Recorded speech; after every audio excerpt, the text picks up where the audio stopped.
सर्दियों की सुबह में कुछ मज़ेदार और कुरकुरा सा खाने का मन हो और अगर आप इन सर्दियों में इस नाश्ते को एक बार बना लेंगे तो इसके दीवाने हो जाएंगे। तो एक बार ज़रूर बना के ट्राई करें और साथ ही में ये रेसिपी आपको अच्छी लगे तो लाइक शेयर वीडियो को ज़रूर करें और साथ ही में चैनल को सब्सक्राइब करना ना भूलें। तो चलिए हम इसे बना लेते हैं। बाउल में यहाँ पर हमने एक कटोरी भर के यहाँ पर बेसन लिया है। तो ये बेसन को हमने यहाँ पर छान कर यूज़ करा है। आप कोई भी बेसन ले सकते हैं, बस उसे छान कर यूज़ करें रेसिपी के लिए। तो यहाँ पर एक बार छान लिया है बेसन को हमने और अब इसे एक बार विस्कर से इस तरीके से गुठलियाँ वगैरह तोड़ लेंगे, अगर गुठलियाँ वगैरह बनी हो तो इस तरीके से। और अब इसमें थोड़ा थोड़ा उसी कटोरी से पानी लेंगे और यहाँ पे थोड़ा थोड़ा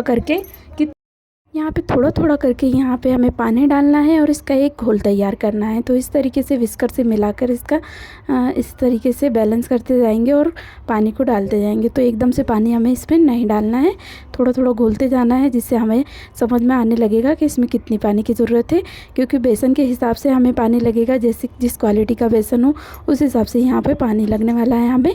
तो यहाँ पर मैंने 1 कटोरी लगभग पानी इसमें इस तरीके से थोड़ा थोड़ा डालकर इसका एक घोल बना के तैयार कर लिया है। तो घोल हमारा इस तरीके से बनकर तैयार हो चुका है। तो अब इस घोल को हमें रखना है साइड में। तो इसे मैं कवर करके एक प्लेट से ढक दूंगी, इसे साइड में रखूंगी और यहाँ पे बाकी की तैयारी करेंगे हम। तो यहाँ हमने एक मिक्सर का जार ले लिया है, इसमें 1 मुट्ठी भरकर हमने मूंगफली के दाने लिए हैं छोटी कटोरी के हिसाब से। तो अब इसमें हमने यहाँ पर 4 हरी मिर्च का यूज़ किया है टीके के लिए। आप अपने टीके के हिसाब से इसे कम ज़्यादा रख सकते हैं। तो अब इसमें यहाँ पर हम डालेंगे कुछ लहसुन की कलियाँ और साथ ही में यहाँ पर एक अदरक का टुकड़ा लिया है, तो इसे भी हम इसमें डालेंगे। साथ ही में यहाँ पर बहुत सारी हरे धनिया पत्ती ली है, तो इसे इसमें डालेंगे और साथ ही में 2 चम्मच भरकर दही यूज़ करेंगे। तो दही आपकी इच्छा अनुसार है, अगर आप इसे ना डालना चाहें तो ना डालें, लेकिन इससे कलर बहुत अच्छा आता है चटनी का और टेस्टी भी लगती है। तो इस तरीके से दही यूज़ किया है और इसके बाद यहाँ पर हमने 1 चम्मच जीरा डाला है और साथ ही में यहाँ पर 1 चम्मच भरकर स्वाद अनुसार यानी कि नमक डाल लेंगे और सभी चीज़ों को अब मिक्स करना है। तो यहाँ पे थोड़ा सा इसे पानी डालकर पीस लेंगे। तो उसी कटोरी से, छोटी कटोरी से हमने यहाँ पे 2 कटोरी लगभग पानी डाला है। तो बहुत छोटी कटोरी है ये, चम्मच के हिसाब से समझ लीजिए। तो इतना पानी डालकर हमें इसे पीस लेना है। तो यहाँ पर पीस कर हम लाते हैं चटनी को। तो देखिए मज़ेदार सी चटनी पीस के तैयार हो चुकी है यहाँ पर। अब इस चटनी को हम निकाल लेंगे किसी कटोरी या बाउल में और बाउल में निकालने के बाद इसे एक तड़का लगाना है। तो यहाँ पर ऑयल हमने गर्म कर लिया था, तो इसमें मज़ेदार सा तड़का ये लगाना है हमें। यहाँ पर ऑयल को गर्म कर लिया है हमने, इसमें 1 चम्मच जीरा, 1 चम्मच राई और कुछ कड़ी पत्ते डालकर ये तड़का बना लिया है। तो इसे इसमें ऊपर से डाल लेंगे। तो मज़ेदार सी चटनी को तड़का भी लग चुका है हमारे। बहुत ही टेस्टी सी चटनी बनके तैयार है नाश्ते के साथ खाने के लिए। तो अब इसे रखेंगे हम साइड में और नाश्ते की तैयारी करेंगे। तो यहाँ पर हमने फूल गोभी लिया है, जिसे फ्लावर भी कहते हैं। तो इस तरीके से हमें इसे हम रफली काट करके लेंगे, इसके बड़े बड़े पीसेस। तो इस तरीके से बड़े पीसेस काटने के बाद इसे इस तरीके से छोटे छोटे एकदम काटना है हमें। एकदम इसे चॉपर से चॉप भी नहीं करना है, थोड़े से बड़े ही रहने चाहिए। इस तरीके से पीसेस को काट करके लेना है। तो देखिए इस तरीके से हमने सारी गोभी इस तरीके से काट ली है। अब इसी तरीके से यहाँ पे एक कच्चा आलू ले लिया है हमने, धोकर साफ़ कर लिया है। तो यहाँ पर इसे भी हमें रफली काट लेना है, छोटे छोटे टुकड़ों में रखना है।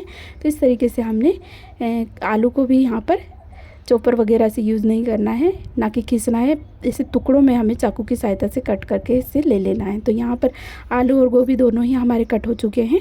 तो अब यहाँ पर बेसन वाला हम बाउल लेंगे जिसमें हमने बेसन घोल के रखा है, उसमें दोनों ही चीज़ों को इस तरीके से डाल लेना है और बहुत अच्छी तरीके से चम्मच की मदद से इसे मिला लेना है। थोड़ा सा टाइम लगेगा, 1 से 2 मिनट में अच्छी तरीके से ये सभी चीज़ें मिक्स हो जाएगी, बेसन और इसमें दोनों चीज़ें बेसन के घोल में आलू और गोभी। तो इस तरीके से हमारी मिक्स हो चुकी है। तो अब इसमें बारी आती है कुछ मसाले ऐड करने की। तो इस तरीके से मिलाने के बाद अब मसाले हम इसमें डाल लेंगे।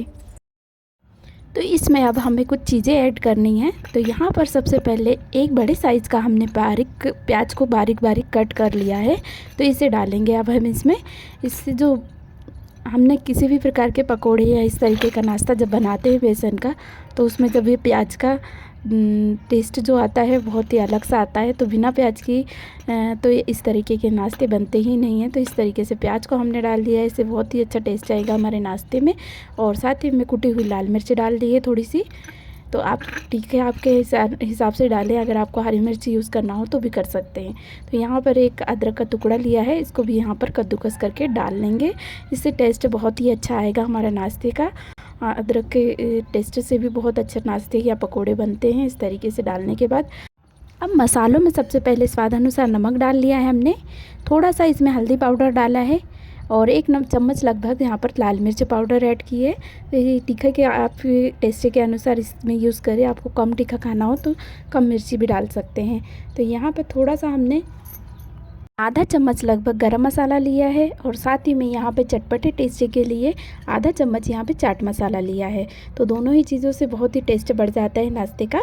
तो यहाँ पे थोड़ा सा हरा धनिया पत्ती डाल लेंगे ऊपर से बारीक कटी, और सभी चीज़ों को अब अच्छी तरीके से मिलाना है हमें। तो चम्मच की सहायता से अच्छी तरीके से मसालों को मिक्स होने तक इस तरीके से मिलाते जाना है, ताकि मसाले हमारे जो बेसन और आलू गोभी का जो मिश्रण है उसमें अच्छी तरीके से मिक्स हो जाए। इसका टेस्ट बहुत ही अच्छे से बढ़कर आएगा इस तरीके से मिक्स करेंगे जब। तो 2 से 3 मिनट लगेंगे हमें इस तरीके से मिलाने के लिए। तो 2 मिनट में अच्छी तरीके से ये मिक्स हो जाएगा हमारा जो नाश्ता है। तो इस तरीके से इसकी कंसिस्टेंसी भी हमें चेक करना है, तो ज़्यादा इसे गाढ़ा भी नहीं रखना है। आपका बैटर बहुत ही ज़्यादा गाढ़ा लग रहा हो या फिर सूखा सूखा लग रहा हो तो इसमें थोड़ा सा पानी ऐड कर लें। तो यहाँ पर और इसका टेस्ट बढ़ाने के लिए 1 चम्मच हमने यहाँ पे मैदा यूज़ किया है। आप इसकी जगह पे चावल का आटा भी डाल सकते हैं। इससे जो पकोड़े वगैरह बनते हैं या इस तरीके का नाश्ता जो बनता है उसका टेस्ट बहुत ही अच्छा आता है, ऊपर से एकदम क्रंची और खाने में एकदम टेस्टी लगते हैं।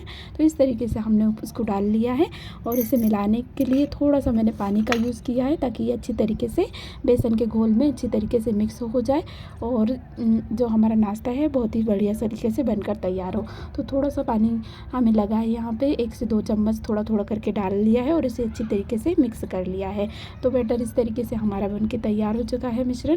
तो देखिए ना ज़्यादा पतला है और ना ज़्यादा गाढ़ा है, इस तरीके से चम्मच से आप देख सकते हैं बहुत ही अच्छे से बन के तैयार है हमारा घोल जो है पकौड़ों का। तो यहाँ पर अब इस घोल को या इस बैटर को हमें रखना है थोड़ा सा साइड में, और यहाँ पे 1 से 2 मिनट रखने के बाद यहाँ पर हमें खाने का सोडा इसमें डालना है, जिससे कि हमारा जो नाश्ता है बहुत ही फुला सा और अच्छा सा बनेगा। तो यहाँ पे खाने का सोडा हमने 2 चुटकी लगभग यूज़ किया है। अगर आप इसे ना डालना चाहें तो भी थोड़ी देर नाश्ते को रख के बनाएंगे तो भी अच्छे से बन जाएगा नाश्ता, तो आप इसे स्किप भी कर सकते हैं। तो इस तरीके से थोड़ा सा हमने यूज़ किया है यहाँ पर खाने का सोडा, और इसे डालकर अच्छी तरीके से इसे भी मिला लेंगे नाश्ते में। तो इस तरीके से हमने घोल में से भी मिला लिया है बेसन वाले, और देखिए ये भी अच्छी तरीके से मिक्स हो चुका है। तो अब हमारा बैटर बनने के लिए तैयार हो चुका है नाश्ता बनने के लिए। तो अब यहाँ पर हमने ऑयल भी गर्म होने रख दिया था। तो यहाँ पे हमारा ऑयल भी अच्छे से गर्म हो चुका है, गैस को हमने मीडियम फ्लेम पे रख लिया है। अब बारी आती है हमें नाश्ता किस तरीके से बनाना है। तो नाश्ते को हमें जिस तरीके से हम पकोड़े डालते हैं उस हिसाब से यहाँ पे हाथों में लेना है और इस तरीके से तेल में डाल के इसे छोड़ देना है। तो आप इसे इसी तरीके से छोड़ दें ताकि इसका कोई भी शेप आए। बाद में हमें इसे एक और प्रोसेस में चलाना है, इसलिए यहाँ पर इसी तरीके से पहले बना के हमें तैयार कर लेना है। तो एक से हम इस तरीके से बेसन में छोड़ते जाएंगे पकोड़े की तरह और इसे इस तरीके से फ्राई करेंगे। तो सारे नाश्ते को डालने के बाद यहाँ पे लो टू मीडियम रखते हुए अच्छे से अंदर तक सिक जाए या पक जाए, इस तरीके से हमें फ्राई करना है। तो मीडियम फ्लेम पे गैस को रखते हुए यहाँ पे 2 से 3 मिनट में जब ये नीचे से सुनहरे से होने लगेंगे, कलर इसका चेंज होने लगेगा, तब इसे पलटी कर लेंगे और दूसरी ओर से अच्छी तरीके से सिकने देंगे। तो इस तरीके से अलट पलट कर जब ये देखिए गोल्डन होने लगे हैं, एकदम सुनहरी कलर में आने लगे हैं जब हमारा ये नाश्ता, तब हमें इसे निकाल लेना है। तो इस तरीके से हमें इसे प्लेट में निकाल लेना है एक से, और इसी तरीके से हमने दूसरी बैच और तीसरी बैच को भी फ्राई कर लेना है।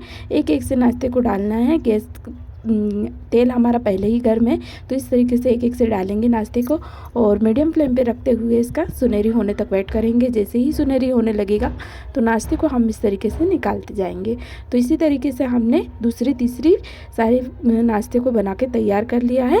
तो यहाँ पे देखिए सारा इस तरीके से तल के फ्राई करके हमने निकाल लिए हैं, इन्हें भी निकाल लेंगे तीसरी बैच के भी। तो यहाँ देखिए तीसरी बैच भी हमारी बन के तैयार है। ये लगभग सारा नाश्ता हमारा बन चुका है और अब यहाँ पर बारी आती है एक और प्रोसेस करने की। तो इसमें से एक हमारा पकौड़ा लेंगे हम, और यहाँ पर एक गिलास या कटोरी की सहायता से इस तरीके से लेना है। कटिंग बोर्ड आता है उस पर भी रख सकते हैं, मैं यहाँ एक प्लेट का सहारा ले रही हूँ, इस पर रखेंगे और इस तरीके से गिलास या कटोरी से प्रेस करके इसको इस तरीके से दबाएंगे। तो इसी तरीके से सारे को कर लेना है हमें, और करने के बाद यहाँ पर लेना है सभी को, और 2 बारी करके फिर से हमें इसे, जो हमने गैस बंद कर लिया था उसे फिर से जला लेंगे। थोड़ा सा ऑयल को गर्म होने देंगे फिर से, और इसे फिर से एक प्रोसेस करेंगे, यानी कि फिर से फ्राई करेंगे। तो इस तरीके से 2 बार करके हमने इसे फिर से फ्राई कर लिया है, और अब की बार भी फ्राई करेंगे ना तो एकदम से क्रिस्पी हो जाएंगे और नाश्ते का बहुत ही अच्छा सा टेस्ट आने लगेगा। तो इस तरीके से हमने इसे फ्राई कर लिया है। बहुत ही मज़ेदार सा नाश्ता ये बन के तैयार हो जाता है कुछ ही समय में। तो देखिए इस तरीके से हम इसे निकाल लेंगे होने के बाद। तो फ्रेंड्स, आलू गोभी के पकोड़े इन सर्दियों में ज़रूर बना के ट्राई करें, और ये नाश्ता बहुत ही टेस्टी और मज़ेदार सा बनता है। घर के ही सामान से तैयार हो जाता है, कम समय में बनता है, और खाने में बच्चों से लेकर बड़ों तक सभी को पसंद आता है। तो चलिए, वीडियो अच्छा लगा हो तो वीडियो को लाइक शेयर कीजिएगा, साथ ही में चैनल पर नए हो तो चैनल को सब्सक्राइब करना ना भूलिए। तो मिलते हैं अगले वीडियो में दोस्तों।